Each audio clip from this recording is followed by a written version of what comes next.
여러분 평안하셨나요? 10월 12일 화요일 한 절 한 끼 시작합니다. 오늘은 어제에 이어서 욥기 6장 나머지 말씀을 보겠습니다. 어제 욥은 자기를 향해서 죄 때문에 징계받는 거라고 덮어놓고 정죄하던 친구 엘리바스에 대해서 반박하던 욥의 모습을 보았습니다. 그는 자기의 고난을 저울에 달아본다면 바다의 모래보다 더 무겁고 많을 거라고, 그렇게 극심한 고통 때문에 생일을 저주하고 죽고 싶다고 다소 경솔하고 거칠게 탄식을 표현한 것뿐이라고 하소연하는 그의 이야기를 들어보았는데요. 이렇게 욥은 자신의 마음을 알아주지 않고 도리어 정죄하기에 급급한 친구 엘리바스를 향해서 조금은 애둘러서 비유적으로 반박했던 어제의 이야기. 그런데 오늘은 분을 못 참았는지 더 직접적으로 그렇게 반박하는 내용을 보게 될 텐데요. 오늘 14절과 15절을 중심으로 묵상을 했는데 먼저 14절을 보도록 하겠습니다. 낙심한 자가 비록 전능자를 경외하기를 저버릴지라도 그의 친구로부터 동정을 받느니라. 무슨 말인지 약간 애매모호할 수도 있는데요. 좀 쉽게 말씀드리면 욥이 지금 극심한 고난 때문에 비록 하나님을 경외하는 마음을 저버렸을지라도 친구들에게는 동정을 받게 마련이다 라는 겁니다. 그래도 더 쉽게 표준 세번역 성경으로 읽어드리면요. 내가 전능하신 분을 경외하든 말든 내가 이러한 절망 속에서 허덕일 때야말로 친구가 필요한데. 네, 어제 말씀을 보면 욥은 지금 극심한 고난 때문에 영적 분별력이 흐트러져서 하나님을 조금 오해했죠. 하나님께서 자신을 향해서 독화살을 쏘아대시는 분, 자신을 대적하고 원수처럼 여기시는 분으로 그렇게 오해했습니다. 그러다 보니까 엄습해오는 두려움과 공포감을 느꼈죠. 하나님이 이 고난을 주셨다면 어느 누가 견딜 수 있을까? 그렇게 탄식했습니다. 그러면서 자기 앞에 앉아있는 친구 엘리바스와 나머지 친구들을 바라보면서 오늘 이렇게 이야기하는 겁니다. 설사 자기의 믿음이 흔들려서 하나님을 원망하고 상황을 탓하고 있을지라도 그럼에도 불구하고 그것과는 상관없이 적어도 친구라면 최소한 자기의 아픈 심정을 좀 들어보고 공감하고 동정해줘야 하는 게 인지상정, 마땅한 도리가 아니겠느냐라는 겁니다. 맞는 말이죠. 여러분, 엘리바스가 어떤 사람입니까? 아주 상식적이고 합리적이고 논리가 있고 박학다식한 사람입니다. 영적 체험도 있습니다. 그런데 오히려 그는 그걸 가지고 친구인 욥이 죄인이라는 프레임 안에 가둬놓고 무슨 잘못을 했는지 하나하나 따져보면서 정죄하기에 바빴습니다. 그러니 욥은 정작 고난에 처한 자기 자신에게 따뜻한 위로의 한마디 건네지 않고 더 고통으로 내몰고 있는 그 이 무정한 친구들이 너무나도 야속하고 서운한 겁니다. 그러면서 15절에서 또 이렇게 이야기합니다.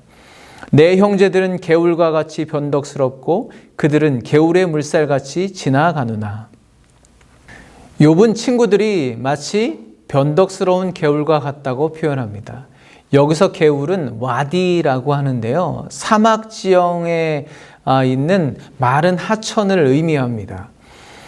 비가 오는 우기 때는 일시적으로 물이 흐르고 범람하다가도 비가 그치면 금방 그 물이 땅속으로 스며들고 증발해버려서 마른 땅처럼 변해버리는 마른 하천을 말하는 거죠.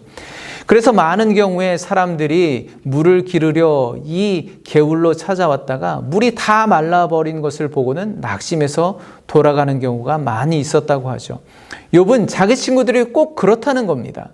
욥이 풍요롭게 살 때는 정말 친형제처럼 그렇게 살갑게 대하고 친절하고 다정하다가도 정작 모든 걸 잃고 이렇게 고난을 겪게 되니까 전혀 의지할 수도 없고 도움도 되지 않고 오히려 더욱 상처만 안겨주며 낙심하게 만드는 변덕스러운 개울, 마른 하천과 같은 친구들이라고 한탄하고 있는 것입니다. 여러분, 성경이 말하는 진정한 친구는 어떤 존재를 말할까요?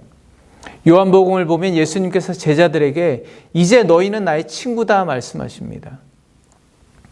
예수님과 제자들이 나이가 비슷하니까 어렵게 생각하지 말고 허물없이 우리 친구처럼 지내자.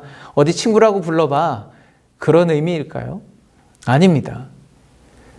예수님은 그 당시 세상에서는 죄인이라고 정죄받고 배제당하던 사람들과 따로 만나 교제하셨습니다. 그래서 유대 지도자들은 예수님을 손가락질하며 세리와 죄인들의 친구다 그렇게 조롱했습니다. 즉 예수님은 그런 죄인들과 동고동락하며 친구가 되어주셨다는 거죠. 그런데 가만히 생각해 보면 어찌 거룩하신 하나님의 아들이신 예수님께서 죄인들과 친구가 될 생각을 하셨을까요? 그들에게 죄가 있는 것을 몰라서 그러셨을까요? 그렇지 않습니다. 주님은 그들에게서 죄를 찾고 정죄하시기보다는 죄의 늪에 빠져 있는 그들의 아픔과 고통과 절망을 헤아리시고 그들과 같이 낮아지셔서 함께 아파하시고 동정하시며 그들의 진정한 친구가 되어주신 것입니다. 그리고 사람이 친구를 위하여 자기 목숨을 버리면 이보다 더 큰 사랑이 없나니 결국 우리의 죄를 대신해서 십자가에서 정죄와 심판을 받으셨습니다. 바로 그것이 성경에서 우리 주님이 말씀하시는 친구의 모습입니다. 저는 오늘 말씀을 묵상하면서 내가 언젠가 누군가에게 변덕스러운 개울과 같은 존재, 그런 친구였던 적이 있지 않았나 돌아보았습니다. 평소 많은 사람들 앞에서는 천상인자하고 선한 목회자처럼 보이다가 어느 날 누군가 너무나 기진해서 오랜 고민 끝에 용기를 내어 조금이라도 마실 물을 기대하고 내게 다가왔는데 나는 그때 한치의 망설임도 없이 판단하고 거부하며 상처를 준 일이 있지 않은지, 그리고 그랬던 일조차 기억하고 잊지 못한 것이 아닌지 돌아보았습니다. 욥은 친구들에게 이제 너희는 나에게 아무것도 아니로구나 말합니다. 욥은 지금 당장 위로가 필요했는데 친구들은 도리어 책망과 정죄의 말을 하며 그에게 더욱 큰 상처를 안겨주고 있는 것이죠. 그래서 욥은 너희는 이제 나에게 아무런 존재가 아니구나 라고 한탄하고 있는 것입니다. 여러분은 어떤 친구인가요? 저주받아 마땅한 우리를 주님은 왜 친구라고 부르실까요? 무엇 때문에 친구가 되어주셨을까요? 주님의 필요에 의해서 우리를 친구 삼으신 것이 절대 아닙니다. 오히려 죄인인 우리에게 주님이 친구가 되어주셔야 살 수 있기 때문입니다. 전적으로 우리가 주님을 필요로 하는 절망적인 상황이었기 때문에 주님은 우리의 친구가 되어주신 것입니다. 주님은 변덕스러운 개울과 같은 친구가 아니었습니다. 주님과 함께 죽으러 가겠습니다. 그렇게 호언장담하던 제자들이 주님을 부인하고 배신하고 모두 도망쳤을 때에도 주님은 그들을 끝까지 사랑하셨습니다. 끝까지 친구가 되어주셨습니다. 하나님의 사랑은 한 번도 우리를 실망시킨 적이 없지 않나요? 주님의 사랑은 마르지 않는 샘물처럼 언제나 신실한 위로자가 되어주십니다. 오늘도 우리의 신실한 친구가 되어주시는 하나님의 사랑 안에 머물며 우리 주변의 욥과 같은 사람들에게 진정한 친구가 되어주시기를 바랍니다.